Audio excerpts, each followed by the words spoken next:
Shalom, Haverim, Shabbat Shalom, tudo bem com vocês? Olha, eu não sei que dia da semana você vai estar vendo esse vídeo, né? Porque a gente vai começar a postar terça, né? Eu vou falar quarta, porque a partir do pôr do sol já é um novo dia, diz a palavra do sagrado lá em Bereshit 1, e foi tarde e manhã. Então, quando eu falo quarta, você fala, não, Radassa, é da terça. É verdade, você não está errado, não.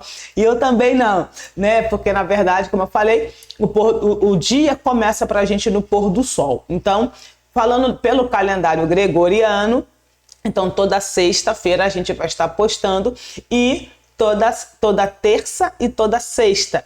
Pensando no calendário bíblico, a gente vai estar postando toda quarta, né? No caso, na parte da manhã, né? E foi tarde, na verdade, mais da tarde, né? Mas enfim, então toda terça e toda sexta. Então eu posso estar falando para você Shabbat Shalom em plena terça-feira. Não tem problema nenhum. Por quê? Deixa eu te explicar isso daqui. Porque, para vocês terem uma ideia, eu estou gravando esse vídeo numa segunda-feira. E a gente saiu do dia da gravação, dia 14 de abril. Ontem nós saímos do Pessah, né? Finalizamos Pessah e já entramos em Hag HaMatzot, que é a festa dos pães sem fermentos. Quando o Shaul Rachali, vamos falar de Paulo para vocês entenderem, quando ele fala para tirar o fermento da casa, né, das nossas vidas, ele está fazendo uma drachá, né, ou melhor, ele está fazendo um remes. O que é um remes? Remes é o que Yeshua fazia o tempo todo, que é uma alegoria. Pegar situações da vida real, né, e transformar em alegorias. E ele está falando exatamente disso. Na festa de Hag HaMatzot, a gente tira o fermento da nossa casa. E ele estava dizendo para tirar o fermento da nossa casa espiritual, né, da nossa vida.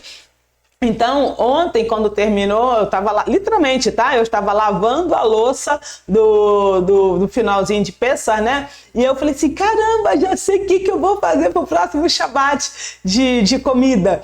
Então, assim, estava compartilhando isso com meu esposo e já definindo o cardápio, o menu do próximo Shabbat. De novo, ontem foi domingo, eu já estava pensando no Shabbat, no próximo Shabbat. Então, quando isso acontece, e de fato a gente vive assim, né, já pensando no próximo Shabbat, não tem problema nenhum te saudar com Shabbat Shalom. As comunidades mais tradicionais, a partir de quarta, quinta-feira, já no dia a dia, já começa a se cumprimentar com Shabbat Shalom, porque está iniciando, digamos assim, se preparando para o Shabbat. Mas não é sobre isso que eu quero falar. Hoje nós vamos estar estudando sobre a primeira voz, tá? Então hoje eu quero compartilhar com vocês sobre a primeira voz, como que foi o meu chamado desde a infância, na juventude, bem como revelações e avisos iniciais. No primeiro vídeo, não especificamente dessa primeira aula, mas Valdilene sem filtro e sem máscara, eu falei que você não é quem você é. Eu não sou quem eu sou. Se eu perguntar para você quem você é, ou se você me perguntar quem eu sou, respondendo de forma errada, e me desculpa, tá? Porque nós respondemos de forma errada. Eu vou dizer, eu sou mãe, eu sou psicanalista, eu sou professora, eu sou empreendedora, eu sou atleta, que no meu caso não, até tentei ser, mas dando exemplos aqui, eu sou atleta, eu sou cientista, eu sou geólogo, eu sou pastora, eu não sou nada disso, você não é nada disso. Na verdade, quem eu e você somos? Nós somos uma alma.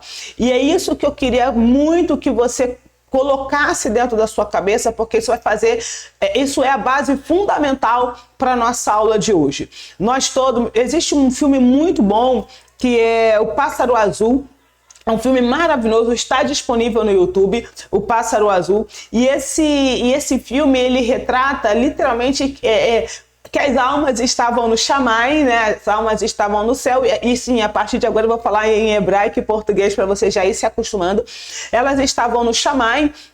E o que acontece? Tinha um momento que elas tinham que descer, e tem até lá, spoiler, tem lá duas crianças, né, que elas não queriam se desgarrar. E aí, eu ia até falar sobre a possibilidade de serem almas gêmeas, mas não vou entrar nesse mérito aqui agora. Mas o que eu quero que você entenda? Eu quero mesmo, tá? Assim, nesse imperativo. Que você não é esse corpo físico, você é uma alma, você tem uma essência divina. E aí o que acontece? Quando a gente entende que a gente é uma alma, a gente começa a entender muito melhor, pelo menos assim foi comigo, tá? Eu comecei a entender muito melhor os processos da vida e os processos que eu passei. Então eu quero aproveitar e dizer aqui que esse vídeo, na verdade nessa sequência de vídeos, eu vou estar falando muito da minha vida pessoal e já de cara eu quero falar para vocês o seguinte, olha, eu não tenho problema nenhum com a minha mãe, porque hoje eu vou falar da minha mãe. Graças ao sagrado eu consegui resolver tudo que eu tinha para resolver com ela enquanto ela estava viva. Então eu já falei isso num vídeo, né? Que quando a minha mãe morreu eu guardei o luto de uma semana, guardei o luto de um mês e pronto, não sinto nada. O que é não sentir nada, né? Que eu sou insensível. Como eu resolvi tudo com ela, não existe nada que eu diga, caramba, eu deveria, não existe.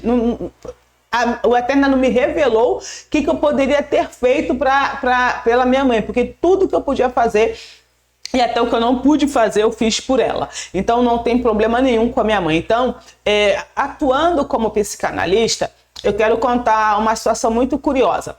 Existem dois estudos de caso, tá? Existe um estudo de caso onde uma pessoa, um filho ou filha, tanto faz o gênero. E sim, deixa eu falar aqui para vocês, quando eu estou dando aula, eu chamo todo mundo de Begônia, não importa se é homem ou se é mulher. Porque eu digo que a Begônia é minha cliente preferida, porque eu não tenho nenhuma cliente chamada Begônia, não conheço ninguém chamada Begônia. Na verdade, além de ser o nome de uma flor, né? Eu fui ver esse nome depois, numa série, e a Begônia da série nada reflete os meus clientes, só para deixar claro também. Então essa minha cliente chamada Begônia, que você já sabe que não existe, essa minha cliente chamada Begônia, ela tinha um problema muito sério na cabeça dela, claro. Qual era o problema? Ela achava que o pai dela não amava ela, o pai ou a mãe, enfim, né, os progenitores, um dos progenitores não amava ela. Por quê? Porque esse progenitor não impedia ela de fazer nada, deixava ela fazer tudo o que ela queria. E assim, a Begônia, né, é uma excelente pessoa, ok, não foi pra bandidagem, nada disso. E aí o que acontece? Ela ficava com aquilo, ela ficou com isso guardado. Begônia hoje tem 100 anos, né, e tem isso guardado dentro dela. Resolveu? Resolveu. Mas, olha, tinha isso guardado dentro dela. Por quê? Porque o pai deixava ela fazer tudo o que ela queria. A mãe deixava ela fazer tudo o que ela queria. Um dos progenitores deixava ela fazer tudo o que ela queria. E eu conheci uma pessoa dentro de um grupo que eu fazia parte, e ela disse que tinha um jovem que a mãe, uma pessoa do alto escalão da sociedade, quando ele tinha 13 anos de idade, entregou a chave da casa para ele e falou, olha, você pode curtir, passear, se divertir, você tem liberdade. Estou falando uma outra linguagem, você tem liberdade. Olha, isso foi o fim para esse rapaz. Ele foi para o mundo das drogas e tudo mais. Por quê? Porque ele queria que a mãe dele restringisse ele. Então, por que eu estou falando isso? A gente tem de um lado a Begônia, né, que achava que o pai não amava porque o pai deixava ela fazer tudo o que ela queria, que achava que a mãe não amava porque a mãe deixava ela fazer tudo o que ela queria. E do outro lado a gente tem um jovem, né, que agora já é um homem, que se perdeu na vida porque na cabeça dele a mãe, né, tinha que restringi-lo. Aonde eu quero chegar? Atuando como psicanalista e depois, quando eu por um período, né, de 5 meses eu me tornei mãe, que eu entendi? Que não importa. E claro, deixa eu falar aqui. Quando eu digo que não importa, não importa o que os pais façam, os filhos vão sempre estar insatisfeitos. Se o pai faz A, o filho quer B. Se a mãe faz B, é porque a mãe fez, não foi o pai que fez. Então, assim, não importa o que os pais façam, os filhos vão sempre estar insatisfeitos. Isso foi uma libertação para mim. Então, ter essa percepção é algo assim fundamental. E claro que eu não estou falando de pais relapsos, não estou falando disso, ok? Então, qual era a minha realidade na infância? Eu vou dar sequência ao que eu falei no vídeo Valdilene Sem Filtro. Meu pai morreu, eu tinha 8 anos de idade. E o que acontece? Só que antes dele morrer, ele já não vivia com a gente.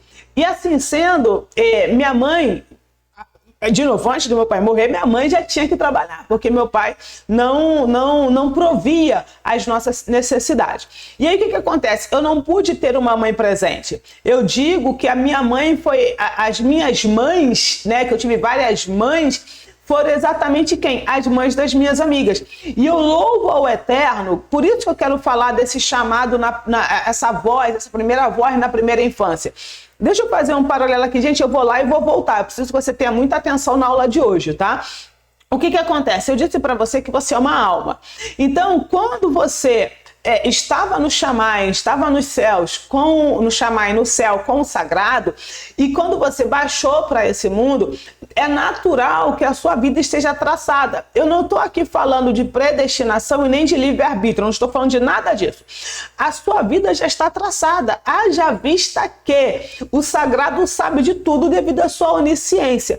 Como eu falei nesse vídeo de Valdilene Sem Filtro, eu disse o seguinte lá, que tudo o que aconteceu na sua vida foi exatamente o que o Eterno sabia que aconteceria. Nem vou falar que é o que ele queria que aconteceria, mas é o que ele sabia que aconteceria. Existe aqui uma série muito boa mesmo, chamada Matéria Escura, e eu vou te dar um spoiler dessa série, que é o seguinte, o rapaz precisa voltar para a sua vida original, digamos assim, e aí ele abre várias portas, e cada porta que ele abre, ele se dá diante de uma realidade.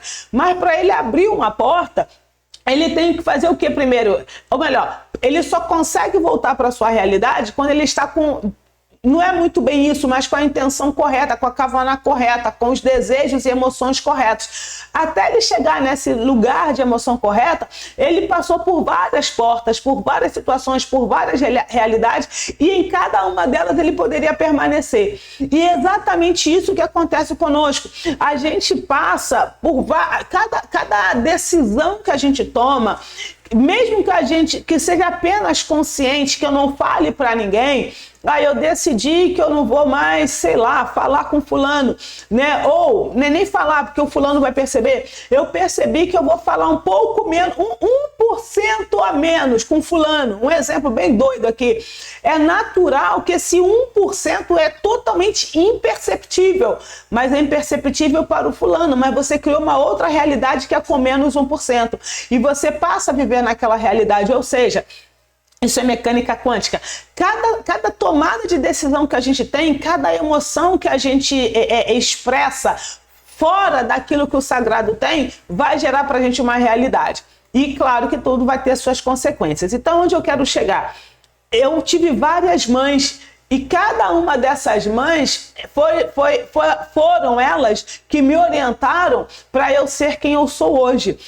Se minha mãe ficasse em casa me dando exatamente tudo que eu queria que ela me desse em termos de atenção, por exemplo, a gente morreria de fome. Então minha mãe tinha uma opção a fazer, ou ela trabalhava ou ela me dava atenção. Claro que também hoje, com toda a estrutura que a gente tem, a gente já entende sobre tempo de qualidade, blá, blá, blá. E minha mãe, ela também foi abandonada. Então assim, eu não sei, falando comigo, tá, especificamente, eu não sei se minha mãe sabia o que era o amor.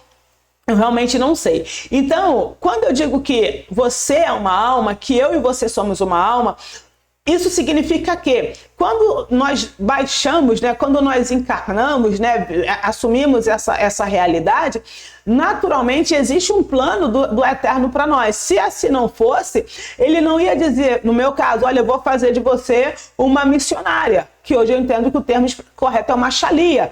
Se isso não fosse uma realidade, se o Eterno fosse pego de surpresa, naturalmente ele não me diria, por exemplo, que eu seria professora, entre outras coisas. Então, o que eu quero dizer com tudo isso? que tudo aquilo que eu passei desde o primeiro momento, nem desde o primeiro momento, né? Desde o momento que eu fui, sim, que minha mãe, como é que eu fui concebida, essa expressão, desde do milésimo de segundo que eu fui concebida, a partir daquele momento, né?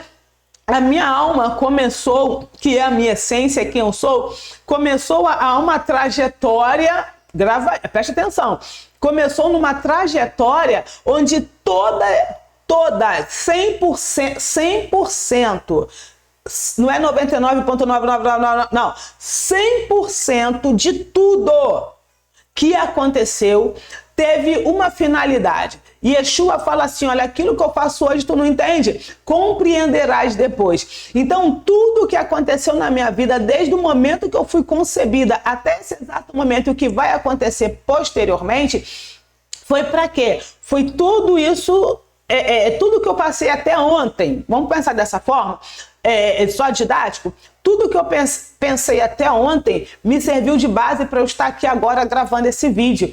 E o que acontecer comigo de hoje até a próxima gravação, por exemplo, vai servir de base para a próxima gravação. E assim vai sucessivamente. Então, é isso que eu queria mostrar para você. Eu não tive o que eu acho que eu precisava, grava isso, eu não tive o que eu sempre achei que eu precisava ter, mas na verdade eu sempre tive o que eu precisava ter. Se eu pensar na lógica humana da Hadassah, é fato, nesse caso da Valdilene, né, a pessoa civil, eu realmente não tive o que eu queria ter, nunca tive. Eu falei para Viviane, no caso Maria das Vitórias, né, que é o nome dela, e do Luiz Carlos, né, das crianças que eu estava com a guarda deles, dos pré-adolescentes, eu falei para eles o seguinte, olha, em uma semana, não importa qual foi a semana, tá? Mas em uma semana que vocês estão aqui, eu já fiz por vocês mais do que minha mãe fez para minha vida inteira. Mas quando eu falei isso, eu estava falando de quê? Minha mãe, eu nunca ouvi minha mãe dizer que me amava, nunca. Minha mãe só me abraçava no dia do meu aniversário, me abraçava meia-noite, porque eu faço aniversário dia 24 de dezembro. Então, quando dava meia-noite, que ela ia dar Feliz Natal, ela já me dava os parabéns. E assim, para vocês terem ideia do trauma, e aqui vai um abraço para a Xuxa Meneghel, eu acordava cedinho para ligar lá no show da Xuxa, acho que era show da Xuxa, não lembro qual era na época, mas vamos pensar aqui no show da Xuxa. Eu ligava a televisão cedinho, 8 horas da manhã, eu acho, para ver o show da Xuxa, porque uma das primeiras coisas que ela fazia era cantar parabéns para o aniversariante do dia. Então, a Xuxa era que me dava os parabéns todo dia, todo dia não. No meu aniversário, todo aniversário, até uma certa idade, é claro, era ela que me dava. Pra vocês terem uma ideia, o meu casamento, eu casei no dia 21 de dezembro de 2013, desculpa, eu casei no dia 21 de dezembro, por quê? Porque, para vocês terem uma ideia, até hoje, os meus melhores amigos não me dão parabéns, porque eles se esquecem, porque eles estão se preparando para o Natal. Então, eu tinha um trauma dentro de mim, e eu penso assim, quando eu casar, eu vou casar perto do meu aniversário, porque eu já saio para comemorar o casamento e, consequentemente, o meu aniversário. E foi exatamente isso que eu fiz. Então hoje, graças ao sagrado, eu fui curada disso. Por quê? Porque, por exemplo, a minha mãe do coração, a Magali, o que ela faz? Caramba, o Eterno é fantástico, como é que ele usa as pessoas para nos curar, né? Uma das minhas mães, ela sempre fez ceia de Natal, e o que ela fazia? E ela não tinha essa coisa de só comer meia-noite. Então, eu ia para lá cear com eles, mas na hora do almoço ela fazia uma comida diferente, sabe? Fazia o ovo Masterchef diferente para celebrar o meu aniversário. E depois continuava fazendo as coisas dela lá, comprava um bolinho para mim também. E depois que eu casei e construí minha casa, então eles vêm para cá, passa o dia comigo e depois vão para casa fazer as coisas deles. Então, tudo que eu vivi, isso sim foi também uma cura para mim, foram coisas que o sagrado me falou. Então, todas as rejeições, como psicanalista, o que o Freud fala? Qual é a nossa primeira sociedade? Tá? Qual é o nosso primeiro mundo? Que a gente vive em vários mundos e não estou falando de mecânica quântica. Qual é o nosso primeiro mundo? Qual é a nossa primeira sociedade? O nosso primeiro mundo, a nossa primeira sociedade é exatamente a nossa família. o pai, ele faz essa função da lei, né? Por isso, mães, mulheres, por favor, deixa o seu esposo ser homem, deixa o seu esposo educar, deixa o seu esposo corrigir. Quando você não faz isso, aqui eu tô falando como psicanalista, você gera um problema seríssimo emocionalmente para o seu filho. Eu nem vou colocar a Bíblia, né, aqui em questão, tá certo? E o que acontece? Lá na minha casa, ninguém tinha a sua função, ninguém exercia o seu papel. Minha mãe não era mãe, porque ela tinha que trabalhar, e também ao mesmo tempo ela não era pai. Então quem era minha mãe e meu pai era minha irmã. E isso foi terrível para mim também, porque eu nunca tive uma relação satisfatória com a minha irmã, mas isso foi tão tremendo, porque o Eterno usou essa situação para quê? Para me ajudar com duas coisas. Primeiro, eu me sentia rejeitada pela minha mãe até... aspas, eu ter que cuidar dela, ou melhor, até eu ser curada pelo Eterno, e isso se deu no processo dela morando comigo já. Minha mãe tinha Alzheimer para falecer. E eu nunca me dei bem com a minha irmã, porque minha mãe colocava eu e minha irmã uma contra a outra. Existe uma coisa que os pais fazem que é terrível. E depois, em análise, eu entendi isso. A minha mãe tinha que trabalhar, como eu te falei. Minha irmã, a gente tem uma diferença de idade de 5 anos e meio, mais ou menos. E minha mãe mandava minha irmã tomar conta de mim. Era uma responsabilidade muito grande para minha irmã.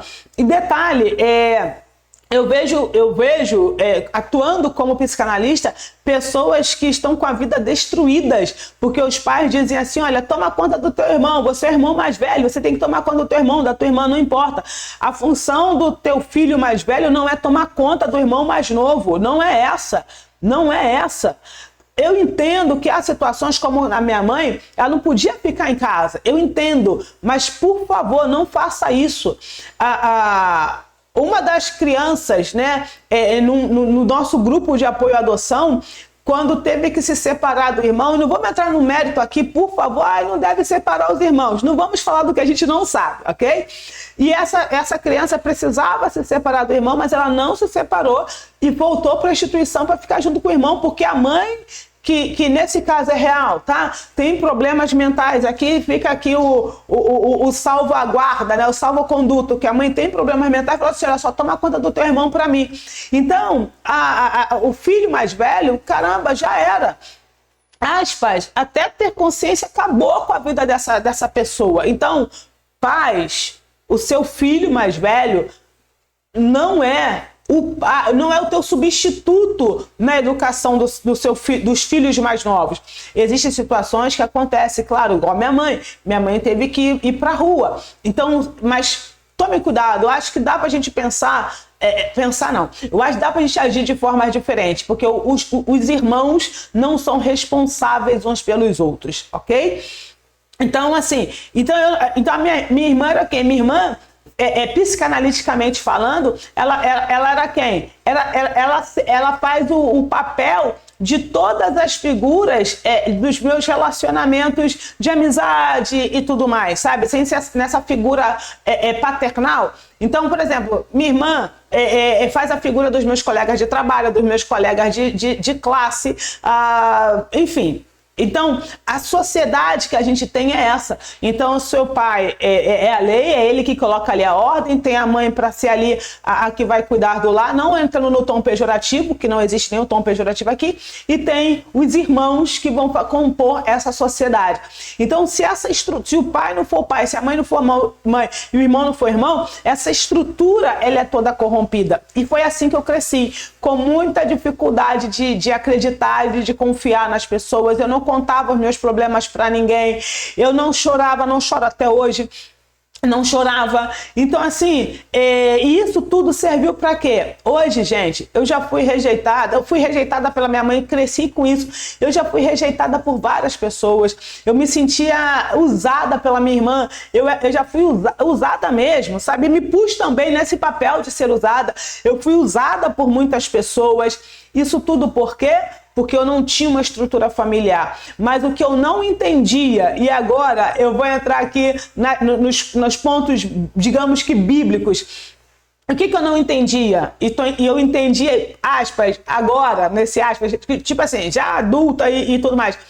Tudo que eu vivi dentro de casa, lá foi o meu primeiro laboratório para missões. Hoje, o que eu mais vejo é que as pessoas se aproximam de nós. Eu tô falando para quem? Eu tô falando para líderes. As pessoas se aproximam de nós como sanguessuga. Como sanguessuga, só para querer receber. Eu louvo ao sagrado, porque no contexto Natsiratim, tudo bem, a gente veio de um sistema tradicional e aqui, deixa eu deixar claro, eu já falei da igreja que eu vim, eu já falei, volta lá no vídeo, Valdilene, que foi basicamente o resumão do que vai ser essa série.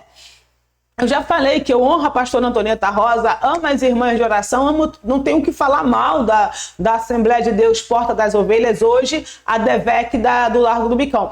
Eu fiquei lá de 95 a 99, eu não tenho o que falar daquela igreja, não tenho. Ok? Nesse período. O que eu quero falar eu não quero falar da igreja, eu quero falar do sistema, entende? Da religião, do sistema tradicional religioso que impera no Brasil. Agora, e a gente veio de lá, e eu estou falando para líderes, e você como líder, você com certeza, eu duvido que você vai ser contrário a mim, duvido.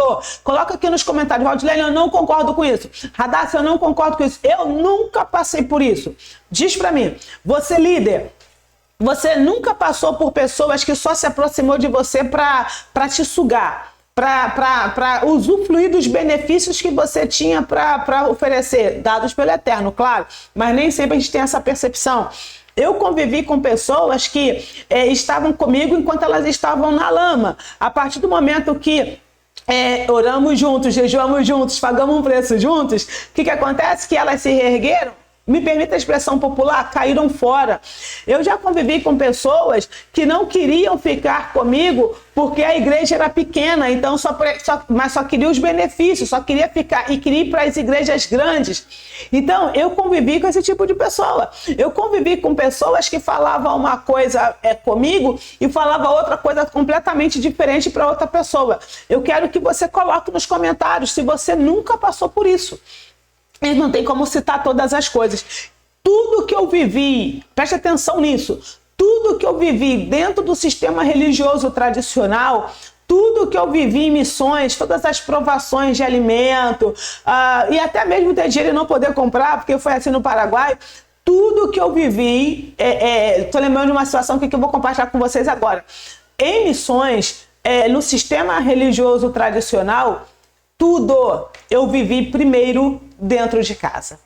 Então, dentro de casa, na minha primeira infância, na minha juventude, foi literalmente o meu laboratório para eu poder ir para missões. Eu me lembro que uma vez eu não tomo leite, é raríssimo eu tomar leite, não é que eu não gosto de leite, descobri que eu sou intolerante, mas eu não gosto de leite. Mas gosto de Nescau, por exemplo, se tomar Nescau eu gosto, não gosto de leite puro. E também não gosto de leite com açúcar, leite só com açúcar, não gosto.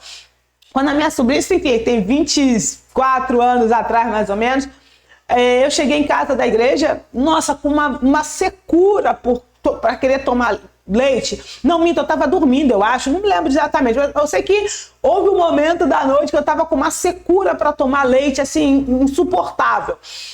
E eu fui lá tomar leite e nunca faltou nada para as minhas sobrinhas. E aí, quando eu cheguei lá, eu coloquei o leite no copo e fui pegar o Nescau. Não tinha Nescau. Eu falei, que isso? Desse jeito, que isso? Que prova é essa? Aí fui pegar açúcar, não tinha açúcar. Eu falei, misericórdia. Mas assim, olha como é que o Eterno faz. Eu tinha criança em casa, eu abstraí completamente que era só tampar o leite e deixar lá que minha irmã depois fazia a mamadeira para ela. O que acontece? Eu falei, ok, gente, tudo eu fazia isso, tudo. Falei, ok, Senhor, já entendi. O Senhor quer que eu tome leite puro agora, porque quando eu estiver em missões, eu vou passar por uma experiência que vai fazer com que eu tenha que tomar leite puro. Aí o que eu fiz? Literalmente, tampei o nariz assim, numa golada só. Ai, que delícia! Foi exatamente assim, gente. Foi exatamente assim. Ai, que delícia! E aí, o que acontece? Ai, horrível! horrível! Eu falei, ok, Eterno, já entendi. Todarabá, não falei todarabá, muito obrigada. Eu falei, ok, muito obrigada. Ok, passou. Gente, isso foi, sei lá, em 96, 96 eu nasceu. Foi lá em 97, mais ou menos, foi isso, 97, 98. Tá ok. Em 99, esqueci dessa experiência. 99 eu fui para missões com o pessoal da Jocum. Estávamos em Campinas, na família do Pastor Parque, uma família presbiteriana, maravilhosos eles, Pastor Parque e Senhora Ali. E a gente ficava dentro de eles tinham uma escolinha, né? Lá na igreja, e a gente estava num dos quartos, né? E tudo mais. E aí a Senhora Ali chamou a gente estava fazendo um teatro para as crianças, ela chamou a gente para lanchar. Minto, ela levou o lanche até a gente. E o que ela levou? Ela levou leite e café e levou açúcar também. E aí o que acontece? Além de pão e tal, essas coisas assim do lanche.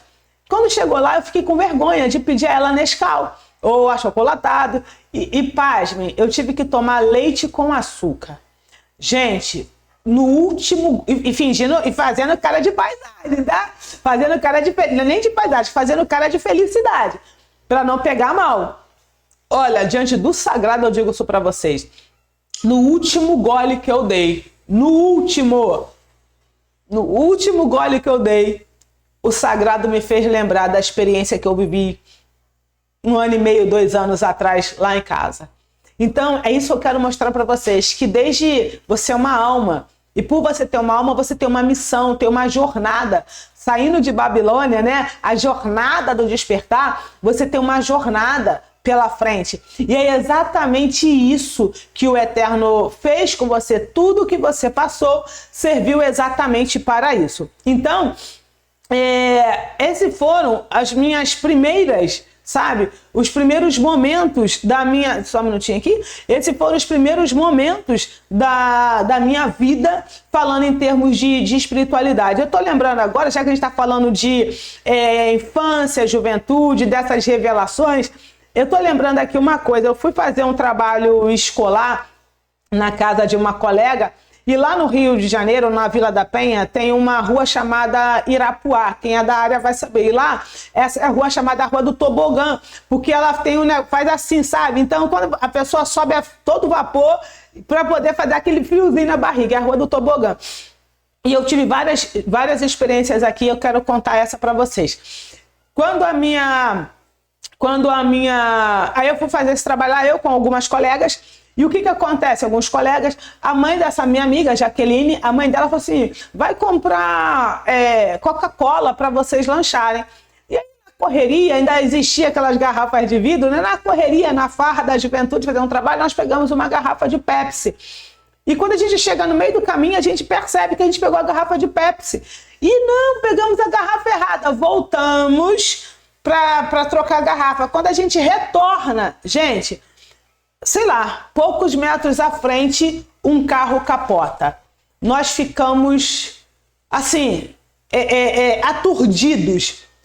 O que a gente pensou e o que a mãe... Não, a gente pensou não, que a gente não pensou. O que a mãe da Jaqueline falou? Caramba, se vocês não tivessem voltado para trocar a garrafa, vocês teriam morrido. E aí eu quero falar para vocês aqui de várias coisas dentro desse ponto. O Eterno me deu uma palavra uma vez que foi muito impactante e está aqui no nosso canal. Eu acho que é quando o Eterno tem o que o Eterno faz quando tem um propósito na nossa vida, alguma coisa assim. Eu vou deixar nos cards se eu não esquecer.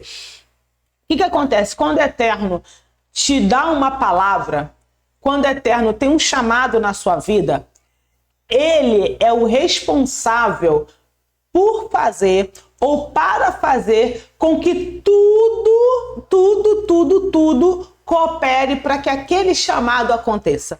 Então, por exemplo, se o Eterno diz assim para mim, olha só, você vai para Angola. O que eu preciso para ir para Angola? O que você precisa para exercitar o que você fez? É óbvio, tem a minha parte, eu tenho que tirar o passaporte. O passaporte não vai vir aqui na minha casa, não estou falando disso. Mas o que eu estou falando é o seguinte, se eu tenho que tirar o passaporte, o que eu preciso para tirar o passaporte, o Eterno vai prover. Porque o chamado não é meu, o chamado é dele. A missão não é minha, a missão é dele. Então aquilo que o Eterno quer que aconteça na sua vida e através dela, ele vai fazer com que aconteça e ele vai zelar. Grava essa, ele vai zelar. Ele diz assim, olha só, eu velo pela minha palavra para fazê-la cumprir. E aí o que acontece? ele vai fazer com que isso aconteça. Então, eu tenho milhares de casos de livramentos. Nessa época eu deveria ter o quê? Não sei. Talvez uns 14 anos, possivelmente, até menos. Tinha até menos do que isso. Tinha menos. Então, assim, eu tinha lá onde eu morava, tinha uma vizinha que o irmão dela tinha uma arma em casa. E olha só o que aconteceu. Foram duas situações semelhantes. Ele tinha uma arma em casa. E aí, e olha, vai o alerta aqui também, tá? Compartilha esse vídeo aí com o pessoal, porque esse aqui também vai um alerta, que aconteceu comigo. Não foi o que eu vi no jornal, não. A gente brincando, ela pegou a arma e eu fiquei tremendo de medo. Ela começou a atirar. Só que não tinha nenhuma munição dentro da arma. E depois ela me mostrou que não tinha. Nossa, tomamos um susto. Não tinha nenhuma. Numa segunda vez, ela de novo, no outro momento, sei lá quanto tempo depois, no outro momento, essa minha vizinha pegou a arma e de novo nessa vez ela fez menção de atirar. Só que eu consigo ter a sensação agora, o meu pavor dessa segunda vez foi maior do que o da primeira. O meu pavor foi imenso. E olha que eu já tinha experiência de que não tinha munição nenhuma na arma. Acho que era um 38. E eu fiquei apavorada. Eu lembro que a gente estava brincando, a gente colocou um lençol, né, na antena da televisão, eu estava na janela, e eu fazia até menção de pular, ou enfim. E aí ela começou a se apavorar e, graças ao sagrado, ela não atirou. E ela falou assim para mim, não tem nada aqui não, olha. Gente, quando ela abriu, se ela tivesse atirado, ela teria me matado, porque só tinha uma munição exatamente no ponto, que eu não sei como que se fala, no ponto. Se ela tivesse atirado, ela teria me matado. Entende o que quer dizer? Eu tô lembrando, eu ia para a festa de rua, e uma situação muito interessante, a gente foi para a festa de rua, eu e uma amiga, e ela passou mal, e a gente pegou um ônibus, a gente sempre ia andando, dessa vez a gente pegou um ônibus. E aí a gente estava em pé e eu coloquei ela recostada assim no meu ombro pra gente poder, pra ela estar mal, pra ela ficar mais minimamente confortável, e estava em pé. E nisso a pessoa pega e fala, viu que ela estava passando mal, deu o lugar para ela. E aí, gente, foi exatamente assim. Ela sentou, aí eu dei um passo pra minha direita, nesse caso, para ficar de frente dela, para ela recostar aqui na casa da minha barriga. Foi eu um passo para frente. Tacaram uma pedra, óbvio, né, da rua para dentro do ônibus, pegou na testa, eu acho, da pessoa, mas pela altura que a gente tem, eu e a pessoa, e claro que sangrou e tudo, pela nossa altura, a pedra teria pego no meu olho e eu poderia ter ficado cega. Esse livramento e vários outros eu tive, por quê? Porque o sagrado vela pela palavra dele para fazer cumprir. Então, aquilo que o Eterno falou para você que vai fazer, se você parar para observar, desde da sua concepção, você vai ver como que o Eterno já veio cuidando e velando por você. Então, eu sei que não é num estalar de dedos, num passo de mágica, mas diante dessa percepção que eu tive, que ela veio recente, se você conseguir absorver que desde que você foi concebido, tudo que aconteceu, não vou nem falar tudo que aconteceu, todas as coisas ruins que aconteceram com você, porque foi ruim, por quê? Porque a gente não entendeu, por isso que foi ruim. Então o Eterno usou tudo isso para quê? Para nos preparar para o chamado que ele tem. Não existe líder sem rejeição, não existe líder sem mácula, sem marca. Não existe líder sem marca. Não existe líder que não vai ser ignorado. Não existe líder que vai ser usado. O que eu quero dizer de usado? As pessoas vão querer se aproveitar de você para ter os benefícios. Não existe líder que vai ter que fazer o papel da mãe e do pai, que é dar tudo e a pessoa rejeitar. Então, assim, desculpa pelo barulho. Tudo que você passou na sua vida, eu tenho que repetir isso como um mantra. Foi tudo um preparatório do sagrado para você chegar aonde ele quer que você chegue. Então, dentro disso também, a gente falou da aula passada sobre a escada de Jacó, né, o Sulam de Jacó, né, em Bereshit 28:12, que diz: e sonhou, e eis que a escada posta sobre a terra, cujo topo tocava os céus, e eis que os anjos de Elohim, subiam e desciam por ela. Então, só um segundinho aqui.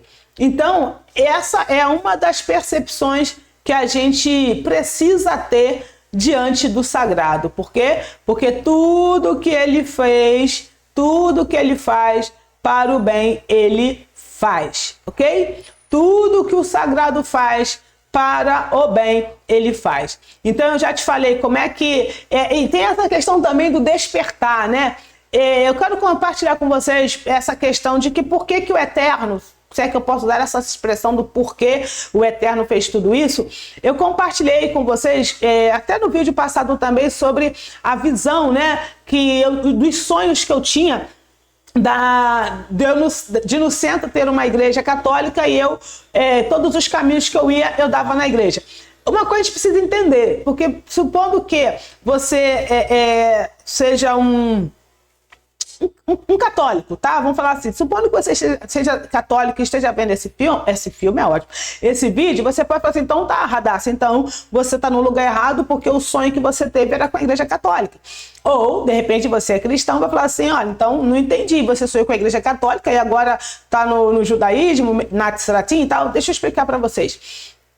Todas as vezes que a gente sonha, não necessariamente a gente está sonhando com aquela, por exemplo, com aquela pessoa, ou porque os sonhos, eles trazem simbolismo. Qual era a referência de espiritualidade? Não. Qual era a referência de religião que eu tinha? Era a igreja católica, porque eu já falei, acho que eu já falei isso, né? Cheguei a ser coroinha do padre, eu dava a hóstia para as pessoas, né? Ajudava o padre a dar hóstia, aquela coisa toda. Sentei lá no altar com o padre várias vezes, eu era bem ativa nesse sentido. Por quê? Porque a minha alma clamava pela espiritualidade. Então, assim, as únicas, vamos falar de religião, no tom religioso, as únicas religiões que eu participei foi o catolicismo, depois, lá com meus 19 anos, já fui para o cristianismo, tá? E hoje, que não é religião, eu estou no movimento Natsiratim, seguindo literalmente as práticas de Yeshua. Então, foram as três experiências espirituais que eu tive. Foi no catolicismo, no cristianismo e agora no movimento Natsiratim. Então, quando eu tive o sonho, né? Quando a gente sonha numa igreja católica, não significa que seja a igreja. Sonhei com a igreja cristã, não significa, mas qual era o simbolismo? E além do simbolismo, porque eu com 11, 12, 13 anos não vou entender de simbolismo, não tinha essa experiência. E o que acontece?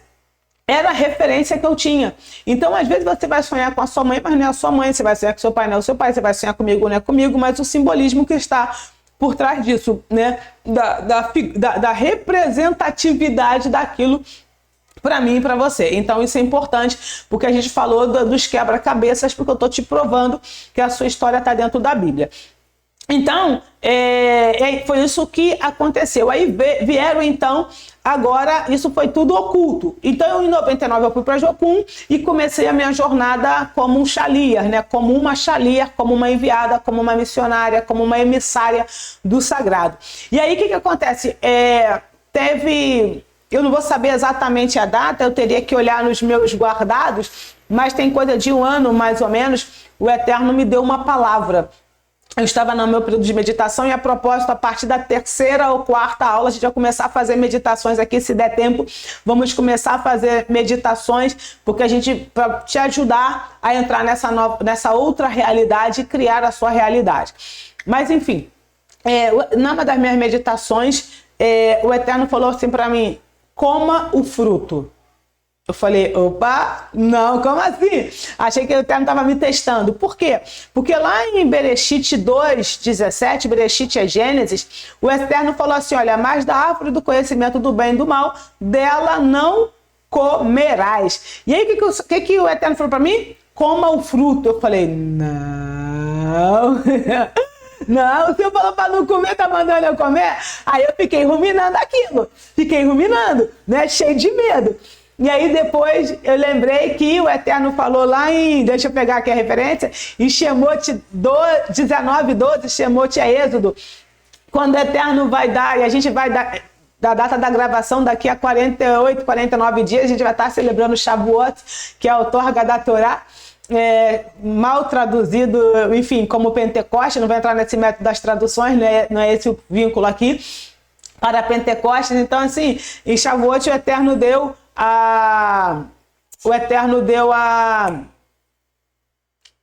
os 10 ditos, né? Fez os 10 pronunciamentos, mal traduzido também como 10 mandamentos. É tão curioso que aonde que estava a Sulam, né? Onde estava a escada de Jacó, estava exatamente no Har Sinai, que Har Sinai é no Monte Sinai.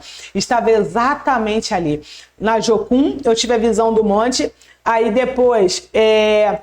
Eu soube, né, que lá no Sinai era onde foi a entrega da Torá, então ali já era também apontando para isso, e depois, um ano atrás, o Eterno falou para mim comer do fruto.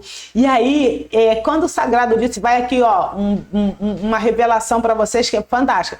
Quando o Eterno falou para eles não comerem, né, para nós, Adão e Havá, não comer, para Adão, não falou para Havá, falou para Adão, não comer da árvore do conhecimento do bem e do mal, é porque, na verdade, ele já conhecia o bem, não conhecia o mal. E o mal, nossos sábios falam que o mal estava fora deles. A partir do momento que ele comeu do mal, né? Esse mal passou a ficar dentro dele. Por isso que a gente é um ser ambíguo, entende? Por isso que a gente faz o que está errado tendo convicção de que está fazendo o certo, por exemplo. Porque agora o nosso discernimento e a nossa percepção do que é certo e do que é errado está totalmente poluído, não é muito bem a palavra, está totalmente deturpado. E como que a gente sabe o que é certo e o que é errado?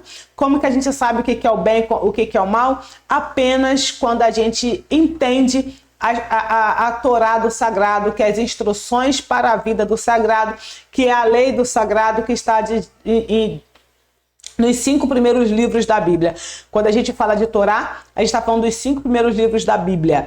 E que Yeshua, sim, ele veio nos ensinar como cumprir Torá e Mitzvot, certo? Como cumprir os mandamentos do Sagrado e também as instruções para a vida. Então foi isso que Yeshua fez, nos ensinar a cumprir, porque ele é a Torá viva. Ele não veio abolir, já falei isso na aula passada, ele veio nos ensinar a cumprir. Então, quando o Eterno falou para mim, coma da árvore, eu entendi. E ele, desculpa, e quando ele deu a Torá para o povo, não é quando ele não deu a Torá. Deixa eu tentar explicar. Quando ele outorgou a Torá, porque o povo já tinha a Torá literalmente no seu coração, porque o Eterno ensinou a Torá para Adão, que foi ensinando, só quando chegou em Shemot 20, o que o Eterno faz? O Eterno literalmente dá ela escrita para o povo, entre outras coisas. Então, assim, e o Eterno falou assim, agora coma, sabe? Agora você pode comer. E aí, isso foi muito impactante. E aí eu entendi, alguns vão chamar, por exemplo, a Kabbalah da árvore do conhecimento do bem e do mal. E é exatamente isso que ela também é. E ela vai tirando de nós esse mal. Agora, e outra coisa, quando nós comemos, né, Adão significa a humanidade, não é Adão o nome de um homem, Adão com M no final, né, que seria a letra Men. O que acontece? Quando ele come, ele perde o seu corpo de luz e ele ganha, ele encarna. E aí vamos pensar assim, se ele era um ser 1000%, se nós éramos seres 1000%, o que acontece? Agora nós nos tornamos seres 1%. E nós temos um curso aqui, voltando para a origem, que qual é a premissa? Que é o que eu faço? Ajudar você a ser Adão, ajudar antes da queda, claro, ajudar você a ser essa alma elevada. Então tudo que eu faço aqui, e isso é ser Israel, é elevar a alma. Então, quando o Eterno me falou isso, olha, toca, agora você pode tocar, agora você pode comer, agora você está preparada. Então, em Adão foi dito, não coma. No Sinai, não toca. Mas no presente chamado, o comando é inverso. Há a permissão para acessar a revelação oculta maturidade para discernir e carregar a responsabilidade da verdade. Então, isso tudo está muito conectado também com a minha ida, né, com a minha conversão para o movimento Natsiratim. Então, a gente entende que os mandamentos não são um peso, muito pelo contrário, é uma bênção que liga o céu à terra. Então, quando o Eterno nos cria, porque quando ele cria Adão, quando ele nos cria, e já falei isso também, nós somos o Vav, nós somos o 6, para a gente ser esse conector. Então hoje você tem a permissão para tocar, hoje você tem a permissão para comer. Por quê? Porque hoje Yeshua nos dá essa condição, tá? E aí existe também uma coisa muito interessante, deixa eu só ver aqui, eu acho que eu vou dar, não sei, possivelmente eu vou dar sequência na outra aula. Ou não, vamos direto aqui. Existe uma outra questão aqui também. Estou no tópico 4, estamos indo, vai até o 6. Existe uma questão muito interessante que é o número 4, o sentimento de inadequação e separação desde cedo. Então, assim, existe uma sensação que nós líderes temos, que é de estarmos deslocados. Uma vez uma pessoa foi fazer uma entrevista comigo para um trabalho que ela estava desenvolvendo na faculdade, falando sobre liderança, porque está até aqui na tela, né?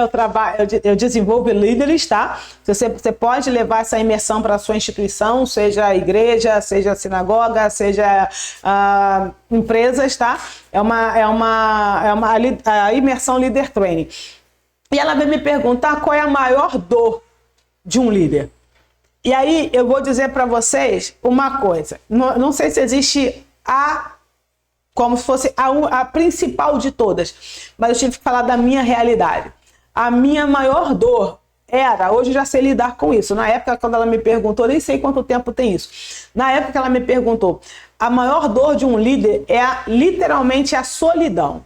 Sabe? O que eu quero dizer de solidão? Vou até tirar aqui para vocês me verem melhor. A solidão em que sentido? Olha só. Todo mundo tem um líder como seu melhor amigo. Mas o líder não pode fazer de todo mundo seu melhor amigo. O líder é uma águia. Ponto. Resumindo, o líder é uma águia. E aí eu tô lembrando que o Eterno me falou isso para mim. Você é uma águia, você não vai andar em bandos. Então, assim, uma das coisas que acontece com a gente, líder, se você está de fato no centro da vontade do sagrado, e aí talvez venham os incômodos e por isso sai dela, povo meu, você é muito incompreendido. Porque a maioria, a massa, ela não tá. O nível de conhecimento não, o nível de discernimento e de percepção espiritual é outro. Então o líder, ele está numa percepção mais avançada e nem todo mundo entende ele. E fora isso, o líder, ele tem um chamado que às vezes é só dele. Não vou entrar no mérito teológico da coisa, mas Roshea, né, que é Oséias, ele teve que se casar com uma prostituta.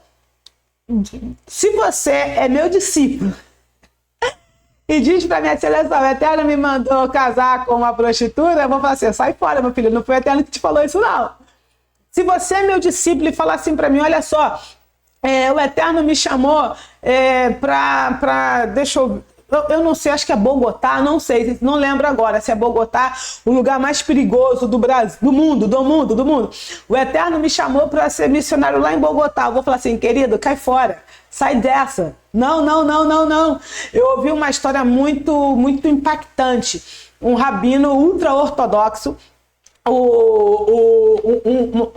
um membro, né, da sua congregação, chegou lá muito triste, porque a filha dele estava se bandeando para uma seita. E o que esse rabino fez? Ele cortou o seu cabelo, raspou sua barba, estudou tudo e mais um pouco sobre aquela seita, ficou frequentando ali, acho que uns 2 anos, e super estudioso, porque isso faz parte do judeu, tá? Isso faz parte da nossa essência, ser estudioso. E aí ele começou a crescer lá dentro. E a menina não sabia que ele era um rabino, não se conhecia e tal, porque ele pediu para ele, pro membro, né, mostrar quem é a menina. parou de comer cachirute, enfim, ele fez como Yeshua fez, ele se impurificou, ele se tornou um pecador para ele foi Yeshua, ele foi Machia, ele literalmente era o Machia. Ele se tornou um pecador por aquela menina. Ó, o sol tá chegando aqui, Baruch Hashem. E aí o que acontece? Ele, como se fala, ele fez isso tudo. Aí 2 anos estudando. E aí ele foi crescendo dentro dessa seita. E aí ele começou teve a oportunidade de começar a dar estudo. E aí ele começou a falar tudo de errado daquela seita, digamos assim, tudo que contradiz todas as inconstâncias dentro daquela seita. Nem é falar de errado à luz da Torá, não. Dentro dos próprios escritos lá da seita. E aí nisso, a menina foi se achegando até ele, e aí ele conseguiu trazer a menina para a Torá. E aí ele voltou, né, com as suas práticas. Gente, se esse rabino é meu discípulo e diz que o Eterno mandou ele fazer isso, você está louco, meu filho, você está querendo pecar. Você está querendo arrumar uma desculpa para pecar. Você vai se purificar, não. Você vai se tornar um pecador? Não, vamos orar, jejuar, vamos nos consagrar, vamos para o monte. Mas você não vai comer carne de porco só para ganhar alguém. E sim, gente, é isso que é fantástico no hebraico. Existe uma coisa chamada kavaná. Ele não estava usando a desculpa, não, muito pelo contrário, ele estava sofrendo, porque ele teve que pecar para salvar uma pessoa. Ele foi literalmente o Mashiach daquela menina. E só um detalhe, se entrar nesse método de pecar ou não pecar, você é Mashiach. Não fica esperando Yeshua voltar, que sim, a gente está esperando Yeshua voltar, só para deixar claro. Mas, só abrindo um parênteses aqui, não fica esperando Yeshua voltar para salvar a humanidade, não. Você é Yeshua, você é o Mashiach, você é o Eterno aqui nessa terra. Não fica, eu vou esperar Yeshua voltar para minha... Não, é você. É você, não vai ser Yeshua, é você. O que Yeshua teria que fazer, ele já fez, que é ensinar a mim a você cumprir Torá. Claro que Yeshua tem que reconstruir o 3º templo, entende? Gente, eu espero o Mashiach voltar, a sua segunda volta, não a primeira, a segunda, ok? Deixa eu deixar isso claro. Eu sou messiânica, eu sou Natsratim, eu tenho as mesmas, eu pratico a Torá como Yeshua praticou. Ok? Entendeu? Isso tá claro? Eu acredito 100% no Mashiach que ele vai voltar. Ponto. Agora eu tô falando de outra coisa. Não fique esperando Yeshua voltar para você começar a ir fazer o que o Eterno falou. Não fique esperando o Mashiach voltar para então ele salvar a humanidade. Você é Adão. Você é que tem que salvar a humanidade. É você que tem que salvar a sua família. É você que tem que salvar seus amigos. É você que tem que salvar, se você está no Rio de Janeiro, o Rio de Janeiro. É você que tem que salvar a cidade que você está. Não fique esperando o Mashiach, não. Se você está esperando... Desculpa, se você está esperando o Mashiach, você não entendeu nada e está fazendo besteira. E salvar a humanidade, falando especificamente para líderes cristãos, não é pregar só, não. A vida acontece fora dos bastidores, ok? Então, se esse rabino viesse para mim dizer isso, assim, meu querido, olha só, para de querer enganar, deixa de ser 7-1. Eu falaria isso para ele. Se eu tenho um Jonas dizendo para mim, ou, vamos falar diferente, se o Eterno falar para mim, Radassa, vai para Nínive, eu falar, tô fora. Muito menos, eu vim de João, eu sou carioca, fiquei em João Pessoa 1 ano e meio, você nos acompanha, sabe, se não tá sabendo agora. Quando o Eterno mandou voltar para o Rio, gente, até hoje eu digo para vocês, eu não quero estar no Rio, ok? Eu não quis voltar, em momento algum eu quis voltar, não voltei feliz da vida, contente, sorridente, o Eterno tá me levando para o Rio, não. Vim por obediência, vim por temor, vim por medo, e vim principalmente porque ele fechou todas as portas lá em João Pessoa. E ainda bem que ele não ouviu uma oração que eu fiz. Assim, eu queria tanto ter o privilégio de te obedecer quando tá tudo bem, ainda bem que não ficou tudo bem. Que eu não ia voltar nunca. Entende, quer dizer? Então, é isso. Eu estava pensando esses dias, eu vou ter que realmente finalizar, vai ficar muito extenso. Eu vou gravar a parte 2, vou terminar aqui e vou gravar a parte 2 já em sequência. E olha só, quando o Eterno... uma vez o Eterno falou assim para mim, você não está pronta para ser profeta. Não na perspectiva cristã. Depois eu vou falar o que é ser um Navi, tá? O que é ser um profeta na perspectiva bíblica. O Eterno falou para mim, você não está pronta. Você não está pronta para exercer a liderança que eu tenho para você. Sabe por quê? Porque eu, Radassa, estou muito preocupada com a opinião do outro. Gente, é muita coisa para falar, ainda bem que a gente vai ter muito tempo aqui para compartilhar coisas. Eu estava preocupada, mas fulano não vai acreditar. Eu não tenho que me ater a fulano. Eu obedeço ao fulano ou obedeço ao sagrado? Sai dela, povo meu. Você realmente... Vou rasgar aqui. A gente saiu de peça. E domingo que vem vai ser dia... Pela gravação aqui, domingo que vem vai ser dia 20. Você... A Páscoa, vamos falar no português, a Páscoa bíblica foi ontem. O Eterno disse, é 14 de Nissan, foi ontem. Se você vai ser... Desculpa. Se você vai comprar ovinho de Páscoa para o seu filho, você serve a Roma. Você serve a Bavel. Você serve a Constantino, que mudou o calendário. Sai dela.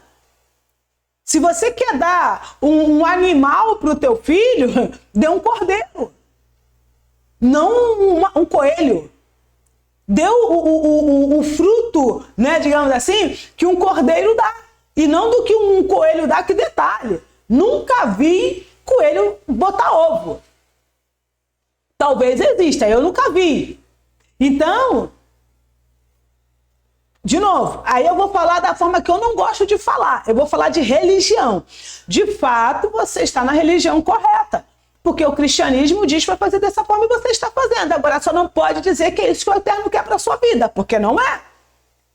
Se você está até agora aqui, que eu já vou acabar, se você está até agora aqui, eu vou dizer para você com todas as letras, não é isso que o Eterno quer para você. Sai dela.